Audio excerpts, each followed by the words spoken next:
Are you ready to dive into a transformative journey that's reshaping the healthcare tech landscape? Join us today as we explore the keys to scaling healthcare technology ventures, maximizing profitability through innovation, and unlocking the power of impactful partnerships. Plus, we're thrilled to have an award-winning physician and entrepreneur with us who raised over $4 million to deliver integrated health and social care programs. Get ready to be inspired and informed. Welcome to Provider's Edge, the podcast that helps healthcare entrepreneurs and innovators break down barriers and control their business, life, and future with valuable action steps. With me, your host, Sabrina Rombach, a recovered clinician and a business deal catalyst. Let's rewrite the rules and create a positive social impact while increasing your profitability. Today, we have the amazing Dr. Omolara Uwemedimo. She is a daughter of Nigerian immigrant working on global health issues in Sub-Saharan Africa, inspired by her work toward healthcare equity for racial, ethnic, minority children in New York City through strong children wellness. Dr. Omolara helps healthcare providers reduce burnout and make a larger public health impact through her latest venture, Melina and Medicine. And I'm so excited for you to be here because our space has a lot of different healthcare leaders from different rounds who are leading larger organizations for a traditional corporation healthcare system, down to those who are private practice owners who want to stepping out and just do their own thing, to those people who are the true technology founders and innovators. So we're in this thing, all have the similar goal of creating a better future in healthcare. So, and you has been in this amazing niche of working with children and really focusing on equity. And with the diversity of what New York is, I actually grew up in New Jersey. I was actually in Columbia University monitoring a panel for HIT Lab. Totally just miss you. Yeah, I did my MPH at Columbia, so yeah. And my MPH was at Thomas Jefferson in Philly. For some reason, when I was going to grad schools, I was just like, okay, New York, Philly, where do I pick, right? And it's like, well, I have a lot of friends in New York. I can always just take a train over. And the cost of living at the time, I think in the student budget, it's like, okay, I'll just stay in Philly. Awesome. And tell us more about the amazing adventures that you have with your initiative, with your wellness programs, and with your foundations. Yeah, so my name is Omolara Uwemedimo. I'm a pediatrician by training, and I like to say medical school was a long time ago, finished about 20 years ago. And so ultimately from that time, like you said, my initial place that I was really focusing on was global health and really working abroad. And I think that has informed a lot of the work and innovation that I've done, working mostly in low-income countries in Asia, in Sub-Saharan Africa, and the Caribbean, and really seeing how people were really innovative in terms of how can we get better health equity and health quality and access. And in particular, one of the things that happened was as I was doing that work and transitioning back to the US, I noticed parallels with low-income communities here in the US and the need to be really innovative about how we make sure that we ensure healthcare equity. And so a lot of that, as I was working mostly with racial, ethnic, minority populations here in the US, as well as immigrant populations, and especially in New York, of course, that allowed me to see that a huge piece of what was impacting their health was actually social, were actually housing, food barriers, immigration legal barriers, employment issues. And a lot of my work then started to shift towards how do we address social issues within clinical settings. I was able to, during my time in academia, I transitioned back from working globally, clinically into academia and doing a public health services researcher program. And in that was ending up about, I would say, doing like 5 jobs. I was working on 2 interdepartmental research projects. I was also teaching MPH students. I was also seeing my own caseload of patients and running a global health residency program. And so ultimately I did get burned out, as people probably predicted. And I actually ended up transitioning because 6 months after I felt that, I actually got diagnosed with multiple sclerosis and had to take a medical leave. And so upon that journey of not working for 4 months and having my work divided to 5 people, I started to realize that what I really wanted to do was actually fill in the gap and create a new healthcare space that really was able to provide better care. That was the impetus for Strong Children Wellness, which is an integrated care healthcare company where we provide tech-enabled mental health primary care and social care coordination. We have multiple practices and they're based in New York right now, but our goal is to dominate all of New York and nationally. And then as part of that work and building it up with my co-founders, we had to use a lot of innovative funding strategies. And that started the impetus for Melanin and Medicine, and that transition from just work-life integration to actually helping support BIPOC healthcare practice owners to really move beyond, okay, what can I do that's going to make profit, to how can I expand and scale my work to actually make powerful impacts. And so I have that consulting firm, and then Strong Children Wellness is the medical group that I founded. And of course, we now have about 14 employees. We have 2 practice locations. We're going to open a 3rd one in the fall. And we care for 80% Medicaid populations in that practice as well. That's so amazing to expand, right? I think a lot of us perhaps forgetting is all our training is something we have accumulated transferable skill set. And when we're stepping into something beyond of what we know, and then when you have that idea, you can really go for it with the intentionality and the right help. And at the end of the day, most people, if you're thinking about, you deal with innovators, right? I deal with innovators all day. What do you think, like the ones who actually made it, right? When you say, what was the thing that actually brought you here, right? What do you think, what do you usually hear when they ask that question? It's interesting because it does vary. And of course, I work specifically, initially it was solely Black women, and we've expanded to BIPOC populations in general. But I think the thing is a collective frustration. The idea that tension between I am giving care, but I know it could be better. And so I like to say I do work with people who are very much impact-driven, mission-driven owners that, you could do concierge practices and work with a host of different people. But the owners that I work with, or the people who I work with, have this drive to really change care for those that have been marginalized, that are low income, that have been historically excluded.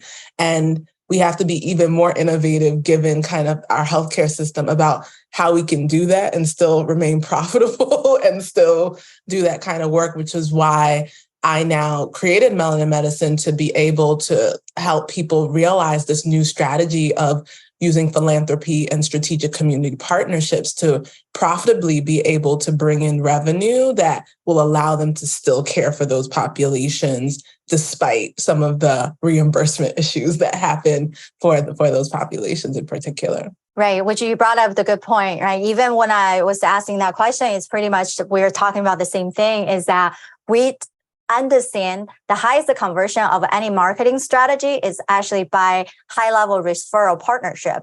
Because when we are partnering up with community of people, entities, organization are similar mindset, similar goals and mission, it's so much easier to help that same community of people.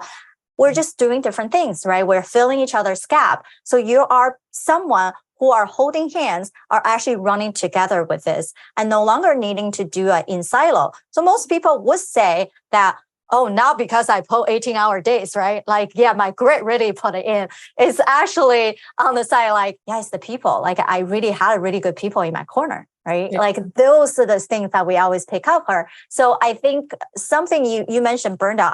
I was in that space too, right? I'm like nonstop operating, like, yeah, hire this speaker, let's bring this person on. Yeah, of course we can add that in, right? In ideal world, we can do anything, but we're not going to do everything well. So do we driven by quality or quantity? That's something in terms of when we have this different business model to think about what's that impact and income you're bringing. Mm-hmm. That's very a delicate thing of what are you trying to create and how can we have win-win on both the impact and income? Yeah, and I think it's particularly important because I do find that, as someone who was in global health, I was very much impact, and it was kind of like, we'll figure it out. And we weren't bringing our best solutions because we didn't have the money behind it to truly create sustainable models. One of the big things that's been a drumbeat that I realized throughout my life has been that most of the innovations that I've created as an intrapreneur or an entrepreneur have been things that I've had to find the funding for. So like over my career, it's been over about $3 million that we've been able to bring from philanthropy, from government, from other different sources that are outside of, insurance payers or other, because these are new models that payers were like, what is this? At this point, being able to help practice owners get hundreds of thousands of dollars through contracts or through grants, but also tap into that part about not growing their practice, but scaling it, which is very different. And a lot of people, I try to make sure that they understand that difference where you can grow it and completely continue to see more and more patients and do that and, grow your team and that profitability that's a part of scale. Healthcare leaders prioritize profitability, pushing for innovative funding strategies and expert guidance in the complexity of this industry. Crafting a compelling brand story and a tailored plan are vital for lasting success. Leveraging innovative funding like philanthropy and community partnership not only boosts profits, but also aids marginalized populations. Expert guidance navigates regulations and revenue stream can be very effective if you have the right person in the right seat. By weaving the brand narrative and customizing plans as a technology entrepreneur, you can secure your market position, ensuring financial success while making meaningful impact in the healthcare community. All right, if you haven't done so already, subscribe now to your favorite podcasting platform for the latest insight and actionable tips from our expert guests. Let's rewrite the rules for your business and create a positive impact in healthcare. Back to the show now. Won't really be able to shift if we focus on scale and really identifying how we can provide actually even higher impact services like community health education for the organizations you're contracting with, or consulting for their leadership on how they're implementing health programming or training their staff. That is less overhead, but really actually can have monumental impact for the community at large in a deeper way than even just additional patient care encounters. So that's kind of the thing where I actually just support our practice owners to not focus on, usually a pediatrician might say, yeah, I run a pediatric practice. We don't do that when we're doing this kind of work. We actually look at what's the problem in the community that you're solving and what organizations in the community need you to help solve that for their clientele and the community at large. So perfectly said. Just, I think we're very aligned in that way. Now, I just simply subset, right? And then my board advisors, we only work with the growth healthcare companies that they're probably hit that growth plateau. And they're in that place where like, Sabrina, like we're really making, we don't even have to, I'm not in the stage, I'm just trying to find funding anymore. We're actually generating. I'm like, exciting. But now what, right? That's the question. It's like, now what? How do I go to the next level? Then it's that internal struggle. Now they're like, yeah, is that my staff?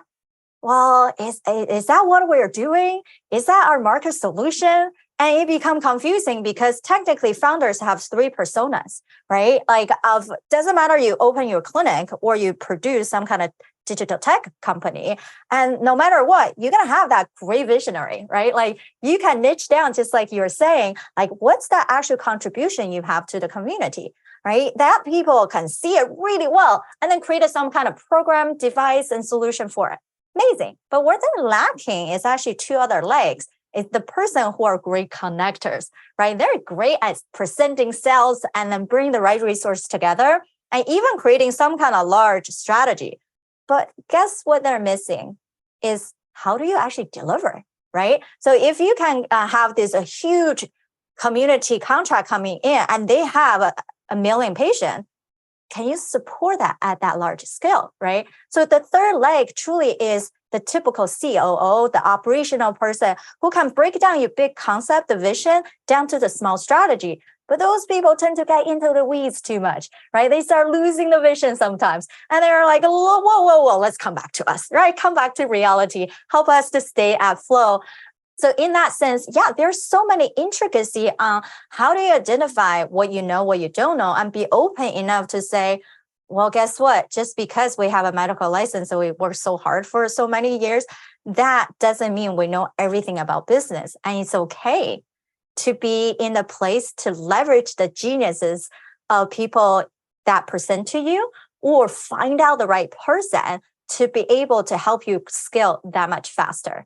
Right? I believe you guys are doing that as well. And then become a more specifically for the entities of pediatrics. Yeah. And I think, one of the nice things about our work is that we focus a lot on primary care practices. So I have OBGYNs, pediatricians, but also rehab therapy practices, speech therapists, occupational therapists we work with, and mental health practices. And we focused on those in particular because a lot of the community nonprofits or organizations that we work with that are able to bring, philanthropy dollars into the realm, they a lot of times need a total solution, right? So I can't, a lot of times subspecialists will be really difficult for this kind of model, but the goal for us is to do the ideation, like do an intake of your practice. And so I work with 6 and 7 figure healthcare companies specifically, providing direct health services or even nonprofits that are doing that. And what we do is an intake, and it does hit on those things. What are the systems that you have in place? What is there a space component that is going to be needed? What if you have space? What is the service delivery and the client journey and the impact that you've had already? What is the support that you have and potentially what you need in terms of service staff, admin staff, management staff, and the so forth, and even software, right, that you actually need to be able to do this work. Once we know that, then we can do ideation. And ideation now allows us to have a good view of what we have and are we making the impact that we know that we are designed and really committed to make? And what is the actual piece of either what we're doing or what is it that we're not doing that actually would be, catalytic but for our community? And, a lot of times that might look like the things I've said, or even outsourcing your clinical services, right, at a smaller scale, meaning bringing some of your provider into the actual and doing an actual co-location or embedded work. But we want to build that out through ideation, thinking about what's viable, what's visionary, what's valuable for the organizations and target organizations that we want. And then we want to identify who's the right one. We have to look at is that organization serving the right people? Are they mission aligned? Do they have healthy liquidity, right? If we're both on the struggle bus, that's going to be a problem. Do they have the management that reflects the mission? Are they diverse? Are they expert? And is there a missing service that you fill the gap for them, right? And so once we do that, we help our partners to build the assets to get connected and message and get to them. And then we help them with the interaction where they're doing discovery calls, where they're collecting information and then able to collaborate by presenting what the potential solution could be. And then the logistics of actually partnering and the legal aspects of that. So it's been a really great process to take these partners out through, and then also to see them being able to provide services to even more people, get more people visible to them, but also be able to not have to utilize so much of their clinical bandwidth and to get to that result. Growing healthcare technology company isn't just about getting bigger. It requires a thoughtful, clear strategy, especially when dealing with challenges like slow growth and limited profits. Leaders in the field emphasize the importance of forming unique partnerships that go beyond the usual methodologies of expansion. Both myself and Dr. Omolara prioritizing in creating technology that benefits the communities with limited access to healthcare. In simpler terms, it's about finding ways to help those who need it the most. Instead of solely focusing on growth for the sake of it, it's about teaming up with caring groups to make a long-lasting impact. So there, fellow healthcare entrepreneurs, reach out to me, Sabrina Rumbach, on LinkedIn. Let's connect and explore how we can elevate your healthcare business together. Now let's dive into the second half of our show. So perfectly said. And I feel like us is so complementing, right? You guys that help the early stage. It's like, yeah, let's get you going, right? Let's get you scaling to that level of it's sustainable. Because nowadays, how do we create sustainable health, sustainable system, sustainable people are the crucial side of anything that we do. Because if it's not sustainable, then you're not scaling.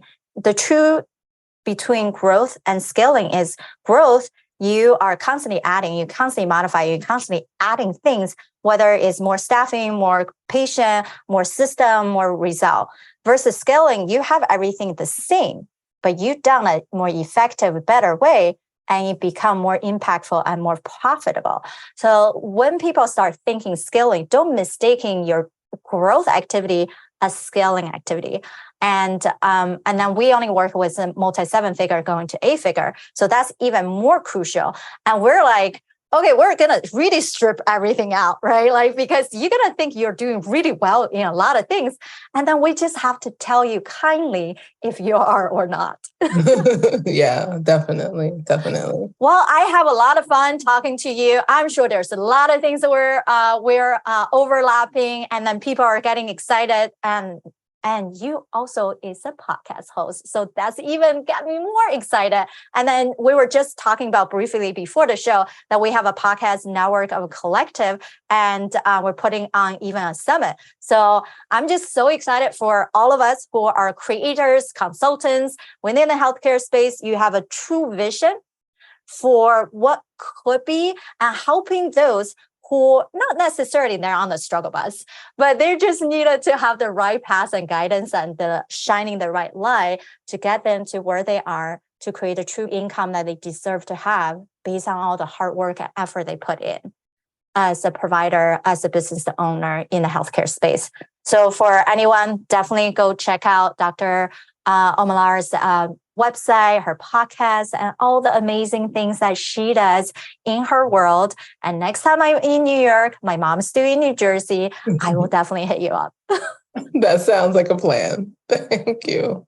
The development of healthcare technology signifies a transformative era, redefining scalability, profitability, and the essence of impactful relationships. This journey illuminates the critical strategies reshaping the healthcare tech domain. Strategically scaling healthcare technology venture demands astute planning aimed to grow exceeding the plateau and narrow profit margins to be able to expand rapidly. Founders stress the importance of transcending growth-centric partnerships to focus on scalable solutions benefiting marginalized communities profoundly.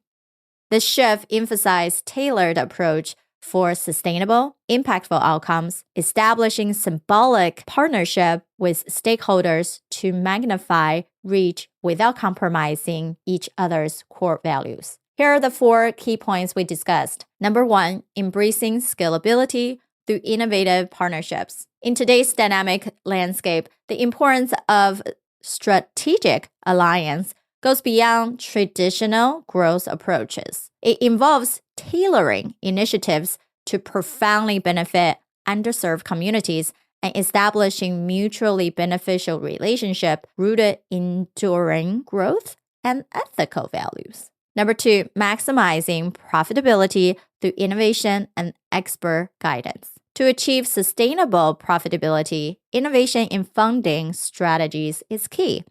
Leveraging philanthropy and strategic partners can pave the way for growth, while weaving the compelling brand narrative and crafting tailored financial plan can drive both success and impactful contribution in healthcare. Number 3, unlocking the power of impactful partnerships. The journey to growth is best fostered through collaborative environments and the art of storytelling. It's about cultivating relationships that extend beyond mere transactions and forming alliances firmly aligned with values, facilitating both growth and innovation, while remaining true to core objectives. Number 4, building a foundation for success in health tech. Operational efficiency is paramount, achieved through streamlined process and strict compliance. Expert guidance in infrastructure development is crucial for scalability and innovation, laying the solid foundation for sustainable growth and impactful innovation in the health tech landscape.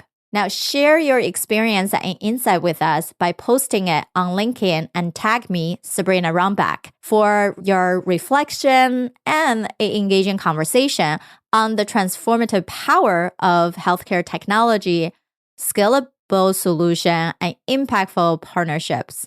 How are you able to create these amazing strategies for advancing your own innovative company? Let's continue the dialogue. Talk soon. Thank you for tuning in to Provider's Edge podcast. We hope you enjoy our latest episode and found the insights and tips helpful. We'd love to hear your feedback on the show and learn what topics you'd like us to cover in the future. So please take a moment to leave us a review on your favorite podcast platform and let us know what you think. Your feedback is essential to help us improve the show and provide you with the content you need to take your healthcare business to the next level. Thank you for your support, and we look forward to hearing from you soon.